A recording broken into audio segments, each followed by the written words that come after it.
بمناسبة الذكرى 23 لتأسيس الإصلاح وأعياد الثورة اليمنية، نظم التجمع اليمني للإصلاح بمديرية الزاهر محافظة البيضاء مهرجانا خطابيا وفنيا حاشدا بحضور البطل العالمي للملاكم منصف الحميقاني وعدد من القيادات الرسمية والشعبية وقيادات المديرية والمشايخ والأعيان والشخصيات الاجتماعية وحشود كبيرة من المواطنين.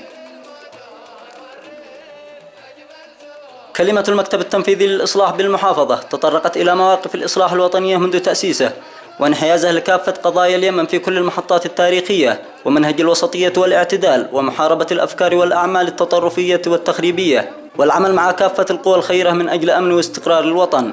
ولقد برهن الإصلاح بعد 23 عاما من التأسيس أنه حزب وطني النشأة والتمويل، وأنه لم يكن يوما عميلا لأي جهة داخلية أو خارجية، كما برهن على ابتعاده عن الإرهاب فكرا وممارسة. فالإصلاح ليس طائفيا ولا مذهبيا ولا مناطقيا، بل يعمل من أجل الوطن طوال مراحله التاريخية الماضية.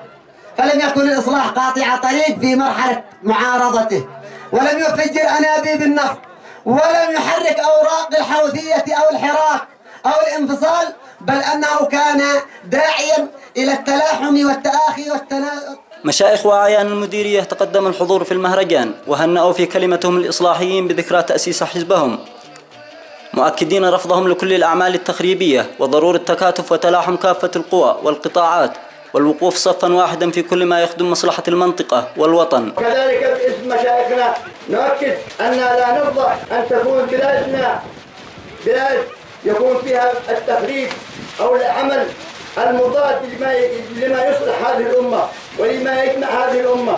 فنحن مع صلاح الجميع، مع بناء اليمن. شباب الثورة بالبيضاء كان لهم حضور في المهرجان وثمنت كلمتهم دور الإصلاح الريادي في الثورة والتغيير، وأكدت وقوف كل أبناء اليمن وشباب الثورة ضد كل من يريد إعادة عجلة التغيير إلى الوراء. إننا نقول لمن تسول له نفسه أن يريد الرجوع والانقلاب على الثورة والتغيير والحوار، إن شبابنا الذين تصدونكم في العنف ستقفوا حسنا منيعا أمام مؤامرتكم.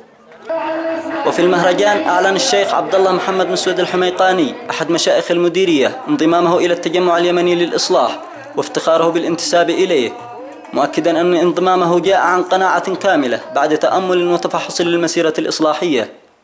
لقد وقع هذا الحزب من القلب موقعا وتبوأ من القناعة مكانة، وها أنا ذا اليوم أعلن بكل فخر واعتزاز وبكل قناعة لا افتزاز أن أتشرف بالانضمام إليه، فأعلنها واضحة جلية. إنني أعلن انضمامي إلى التجمع اليمني للإصلاح انضماما رسميا ناتجا عن قناعة. وألقيت في المهرجان عدد من الكلمات والقصائد الشعرية، كما تم تكريم البطل العالمي منصف الحميقاني من قبل إصلاح المديرية والشباب والمجلس التنظيمي للثورة. أبناء الزاهر اختتموا فرحتهم واحتفالهم بتأسيس الإصلاح وأعياد الثورة اليمنية بعدد من الأناشيد والأهازيج والرقصات الشعبية بالمناسبة. فهد الطويل، قناة سهيل الفضائية، محافظة البيضاء.